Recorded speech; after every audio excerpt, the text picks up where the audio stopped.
most handsome నీ పేరు చెప్తాను అనుకున్నావు కదా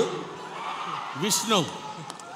most handsome boy on the surface of earth అలా ఎలా చెప్పేశారు సార్ ఇంకేం అడుగుతావు అడుగు ఎన్ని ఒకవేళ కనుక మోహన్ బాబు గారు సినిమాల్ని మిమ్మల్ని హీరోగా పెట్టి రీమేక్ చేస్తే ఈ 3 సినిమాల్లో నుంచి మీరు ఏ సినిమాలో చేయాలనుకుంటున్నారు ఎందుకు ఏ అల్లుడు గారు బి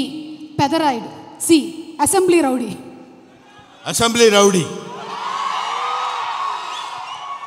ఎందుకు